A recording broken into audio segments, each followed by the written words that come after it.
Muhammad Mahdi MA dengan segala hormat disilakan. Baik. Assalamualaikum warahmatullahi wabarakatuh. Alhamdulillah. Alhamdulillahilladzi khalaqal insana 'allamahul bayan. أشهد أن لا إله إلا الله وحده لا شريك له المنعم المنان وأشهد أن سيدنا محمدا عبده ورسوله المبعوث بأشرف الأديان اللهم صل وسلم على سيدنا ومولانا محمد وعلى آله وأصحابه أهل الفضل والإرفان أما بعد. Al-Mukarram wa Muhtaram, sama-sama kita cintai guru kita Bapak Profesor Dr. Kiai Haji Nasr bin Umar MA, Imam Besar Masjid Istiqlal, Menteri Agama Republik Indonesia. Mata Allah itu hayati segenap pimpinan pengurus Badan Pengelola Masjid Istiqlal, hadirin hadirat bapak-bapak ibu sekalian, serta para pemirsa channel YouTube Masjid Istiqlal TV dimanapun berada. Teriring doa untuk kita semua, senantiasa selalu kita dalam bingkai rahmat, berkah, ridha Allah subhanahu wa ta'ala. Amin ya rabbal alamin. Sahabatku, Pak Ustaz ya Ibrahim, sehat ya? Alhamdulillah. Kembali kali ini kita akan kaji terkait kitab La Tahzan karya Syekh Dr. Aid Al-Qarni. La Tahzan, janganlah bersedih. Kali ini kita akan bahas terkait bab Iyyaka wa arba'an. Ada 4 hal agar terhindar dari hal-hal yang membuat tidak nyaman di hati. Iyyaka wa arba'an, ada 4 hal hendaknya dihindari. 4 hal, upayakan hindari 4 hal ini. Dijelaskan oleh Syekh Dr. Aid Al-Qarni terkait bahasan ini. Arba'u turatu dankal ma'isyah wa qadarul khafiri wa diqas sadr. Ada 4 hal yang membuat hidup ini terasa sulit. Perasaan menjadi tertekan dan dada terasa sesak. Arba'atu turasuddan kal ma'isyah wa qadarul khafiri wa diqas sadr. Ada 4 hal yang menjadikan hidup ini terasa sulit, perasaan tertekan dan dada seolah terasa sesak. Al-ula, yang pertama, at-tasqutu min qadarillah wa qadri wa adamu ridha bih. Yang pertama, menggerutu dan tidak menerima, tidak ridho terhadap qada dan qadar Allah Subhanahu wa ta'ala. Ini yang pertama. Kita bercermin pada diri kita masing-masing. Hendaknya jangan sampai dalam menjalani hidup dan kehidupan ini kita menggerutu. Apa itu? Saat menggerutu, bahasa apa ya? Paham ya? Waduh, coba ya. Seandainya kemarin saya gini, enggak gini. Wah, coba.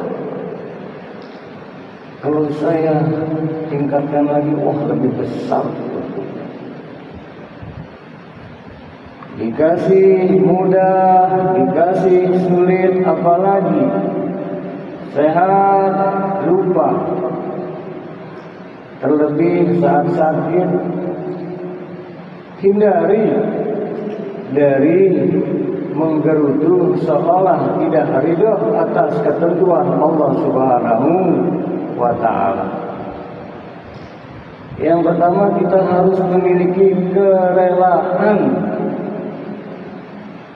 dalam menikahi hidup dan kehidupan ini. Kerelaan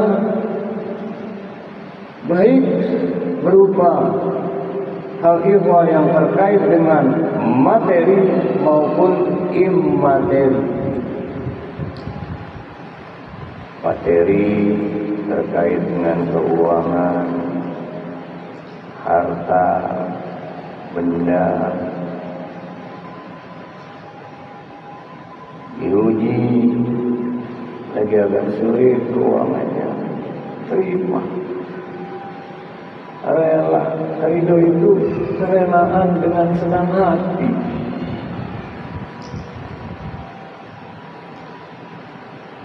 Tidak menggerutu.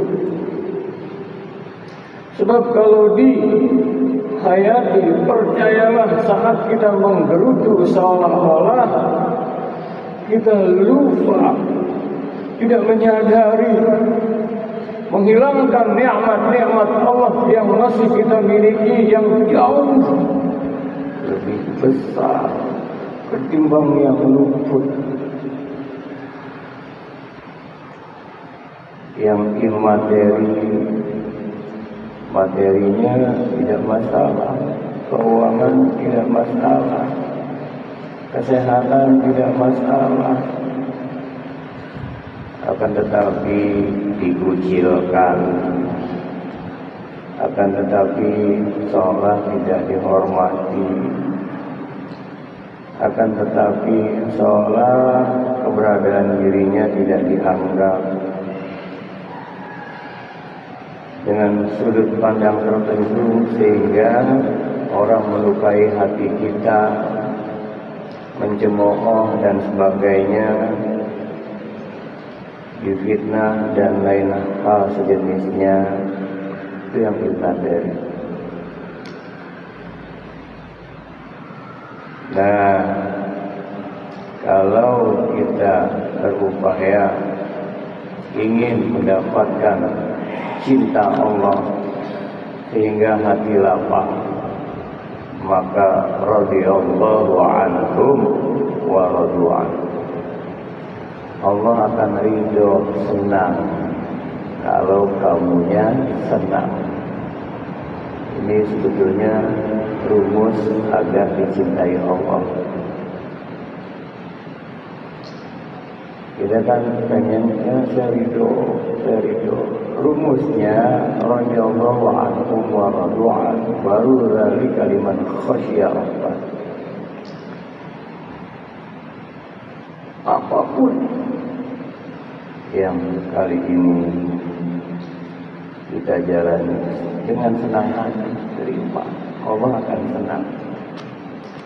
Sebaliknya, siap-siaplah resah, gelisah, gundah, gulana, pilu, duka, dada seolah terasa sesak, hidup tidak nyaman, kalau tidak ridho atas ketentuan Allah Subhanahu wa ta'ala. Asalnya yang kedua, ya, ada 4 hal. Hidup terasa sulit, perasaan tertekan, dada sempit. Kalau yang pertama tadi, sering menggerutu seolah tidak ridho atas qada dan qadarnya. Asaniyah al-wuqu fil ma'asi bila taubati. Yang kedua, melakukan kemaksiatan dan tidak disertai dengan taubat. Melakukan hal-hal yang tidak Allah ridho, perbuatan keji, munkar, maksiat, munkarat, tidak segera disadari dan tidak segera untuk bertaubat. Gelisah, tidak nyaman. Jadi yang kedua ini, kenapa ya? Saya sudah ridho, saya sudah terima apapun yang terjadi, saya tetap syukur yang ada, tapi kok perasaan dada gak nyaman, seolah ada sebuah tekanan pada diri hamba sendiri, tidak nyaman. Oh, boleh jadi yang kedua karena ada maksiat, munkarat, perbuatan-perbuatan dosa yang belum ditaubati, belum sungguh-sungguh. Percayalah, sebuah bejana yang masih banyak kotoran-kotoran saat dituangkan apapun masih keruh. Ada bejana wadah tempat kotor, masukin susu, gak jernih, rasanya juga berubah. Ya, dimasukkan air putih, wadahnya masih kotor, keruh. Jadi yang kedua, bertaubat, tabayatuhu taubatan, perbanyak mohon ampun pada Allah Subhanahu wa ta'ala. Itu pentingnya. Jangankan di luar sholat, habis sholat kita, Assalamualaikum warahmatullahi, Assalamualaikum warahmatullahi. Apa yang utama diucapkan? Astagfirullahaladzim, astagfirullahaladzim. Padahal di sholat. Karena boleh jadi sholatnya itu, ya, entah saat mulai dari takbiratul ihram, rakaat keduanya sudah menerawang kemana, rakaat ketiganya pun demikian. Yang jelas kita sudah laksanakan. Ya Allah, boleh jadi saya sudah ibadah, melaksanakan sholat. Saya baca inna sholati wa nusuki wa mahyaya wa mamati lillahi rabbil alamin. Sesungguhnya sholatku, ibadahku, hidup matiku untukmu ya Allah. Nyatanya kan perlu istighfar. Saat ruku, saat sujud, subhana rabbiyal azim wa bihamdi. Maha suci Engkau ya Allah, Maha agung, puji hanya milikmu. Maha suci Engkau ya Allah, Maha agung, ketinggian hanya milikmu ya Allah. Allah Maha suci, tanpa kita sucikan Allah sudah suci. Sudahkah kita mensucikan diri? Sedangkan ingin dicintai Allah tadi dengan ridho agar hati lapang, maka inna Allah yuhibbut tawwabin wa yuhibbul mutatahhirin. Sesungguhnya Allah cinta, suka, senang dengan hamba-hambanya yang selalu bertaubat dan mensucikan diri. Itu yang kedua, agar nyaman, terhindar dari resah, gelisah, kesumpahan hidup, ketidaknyamanan. Perbanyak istighfar, segera taubati atas aneka maksiat munkarat yang pernah kita perbuat. Dan dalam hal ini penting, wa ma asabakum min musibah fa bima kasabat aydikum, dan setiap nasib buruk yang menimpamu adalah disebabkan perbuatan tangan kamu sendiri. Jadi ujung-ujungnya menyelam pada diri sendiri. Etikanya, adabnya adalah ma asaba min hasanatin famin Allah, ma asaba min sayyiatin famin nafsi.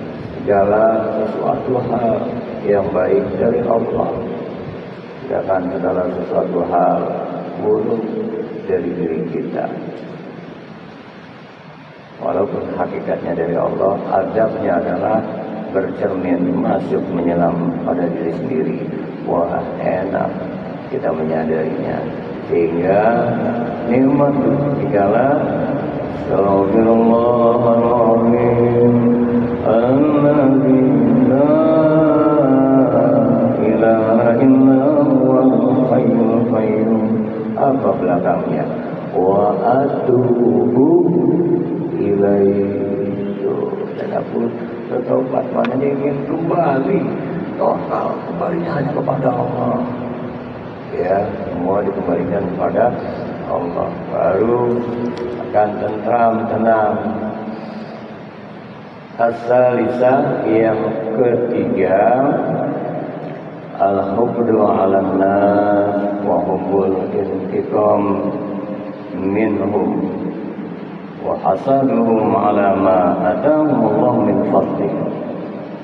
Ini penting yang ketiga, hindari agar hidup nyaman, hilang rasa sumpah, hilang, terhindar rasa tertekan dan tidak nyaman, seolah hidup terasa sulit. Yang ketiga, al-hubdu 'alan nas wa hubbul intiqam minhum wa hasaduhum 'ala ma atahum Allah min fadlih.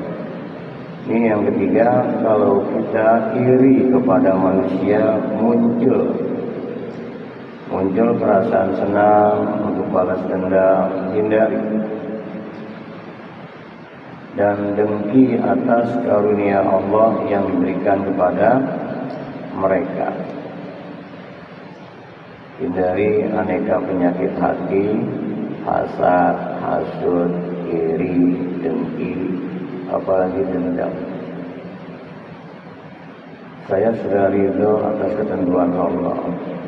Saya sudah perbanyak istighfar. Saya sudah betul-betul ingin taubat dan nasuha, tapi kenapa masih resah? Lihat diri kita, adakah perasaan dendam, iri? Ya, jadi jangan sampai ada pada diri kita, apalagi dendam, apalagi namun pakai kesumat. Ya, yang ada adalah ada sebuah prinsip yang sangat bagus. Upayakan, ya, prinsipnya ini sebagai berikut: dimanapun, kapanpun kita berada,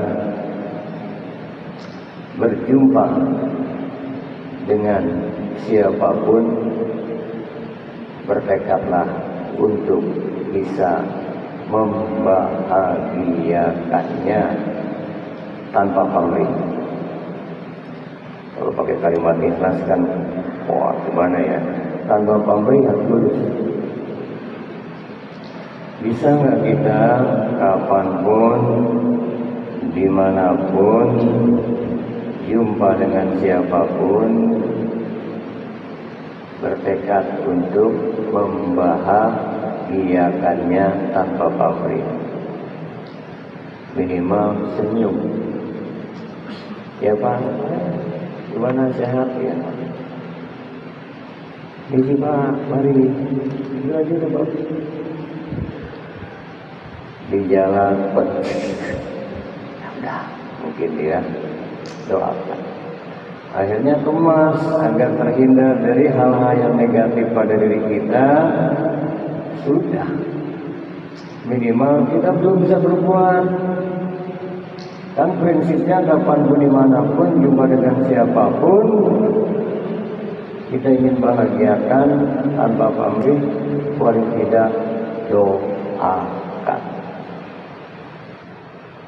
Ya Allah, kita lihat tukang bakso, apalagi ada maaf seorang bapak tua, dia lagi pikul dagangannya. Ya Allah, aku belum sempat menghampirinya, tapi aku sudah lihat jumpa.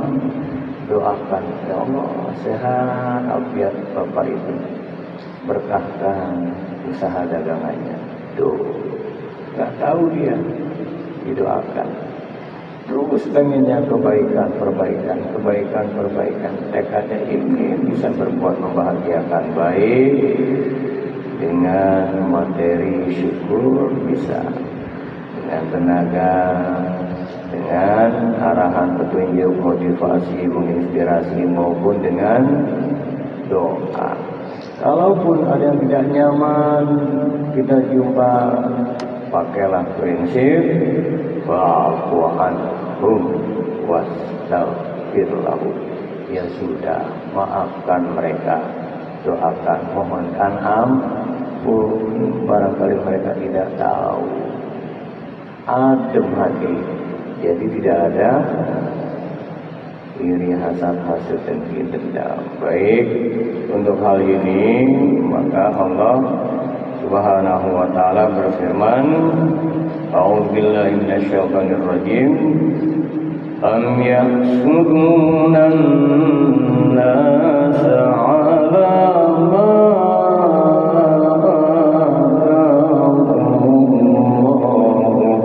min fadlih. Surat An-Nisa ayat yang ke-54. Ataukah mereka iri hati kepada manusia karena karunia yang diberikan Allah Subhanahu wa ta'ala kepada mereka? Hati-hati saat kita iri hati, Allah saja beri, kita yang repot. Allah beri, padahal orang itu bla bla bla. Allah beri, masih dia nafas. Allah masih beri dia hidup dan kehidupan. Allah masih karunia rezeki. Allah beri dia dimudahkan urusannya. Allah beri dia sukses. Allah beri. Kenapa kita yang repot? Jadi kalau Allah kasih seperti mereka, ya sudah, alhamdulillah. Doakan orang itu sukses, semoga kesuksesannya terus bisa mendekati kepadamu dan semakin berkah. Ya, sebab ciri orang yang hasad, hasad, iri, dengki, kita sama-sama paham, yakni senang kalau mereka susah giliran mereka senang. Nauzubillah dari kiai yang sampai. Nah, akhirnya ar-rabi'ah, yang terakhir, yang keempat, hindari agar hati tetap terasa nyaman, hidup tidak terasa ada sesak, sumpah yang gak nyaman, terhindar dari impitan nuansa batinnya yang tidak nyaman. Ar-rabi'ah, yang keempat, al-i'radu an dzikrillah, yakni senantiasa jangan sampai kita berpaling dari mengingat Allah. Karena waman a'rada an dzikri fa inna lahu ma'isyatan danka. Siapa yang berpaling tidak lagi hatinya terpaut, berpaling, tidak lagi hatinya zikrullah, terpaut mengingat Allah, maka akan diberikan kehidupan yang sempit. Ya, uangnya banyak, ya, hartanya berlimpah, iya, cukup, iya, luar biasa, nampak makmur, tapi kalau hati tidak terpaut pada Allah, sempit, kurang lagi perasaan, banyak kurang, sedikit resah. Maka kalau yang pertama harus ridho, yang kedua ya harus segera banyak istighfar, taubat. Yang ketiga, jangan ada penyakit hati, dendam, hasad, hasad, iri, dengki. Yang keempat, jangan sampai kita berpaling dari mengingat Allah. Teruslah kapanpun, dimanapun, dalam kondisi apapun, bukan kita ingat Allah saja saat sholat. Ketahuilah, as-salam ayat doa. Sholat bisa bermakna doa. Yang kedua, as-salat ayat zikr. Sholat bermakna ingat, zikir. Aqimis sholata li zikri. Dirikan sholat untuk mengingatmu, terpaut hati kepada Allah. Yang ketiga, ingat as-salat mi'rajul mukminin. Salat mi'rajnya orang yang beriman. Yes, mantap. Kemudian yang keempat, ada yang disebut salat daimun. Mengingat itu salat maknanya terus menerus. Nah, di sini salat yang terus menerus mengingat Allah, bukan hanya di atas sajadah, di luar sholat pun hati terpaut pada Allah dengan zikir di hati. Bahkan detak degup jantungnya, tarik keluar hembusan nafasnya selalu terpaut pada Allah, Allah, Allah, Allah. Dengan demikian hafal kita semua dalam surat Ar-Ra'd ayat yang ke-28, surat ke-13 ayat 28. Ini sering kita dengar dan kita ulang-ulang untuk senantiasa mengingatkan kita, memotivasi kita. Walladzina amanu wa tatma'innu qulubuhum bi dzikrillah. Dan orang-orang beriman tentram hatinya dikarenakan terpaut hatinya pada Allah. Allah dzikrillah tatma'innul qulub. Ketahuilah, dengan hati selalu ingat Allah, Allah akan berikan ketentraman. Insya Allah akhirnya la tahzan, dia nggak akan sedih, nggak akan resah, bahkan la takhaf wa la tahzan, tidak takut dia dalam jalan hidup dan kehidupan, tidak ada duka cita. Innallaha ma'ana, Allah nantiasa bersama kita. Insyaallah, amin ya rabbal alamin. Demikian dulu yang saya. Oke. Baik Bapak Ibu. Baik Bapak Ibu hadirin dan hadirat yang kami muliakan, memang hidup ini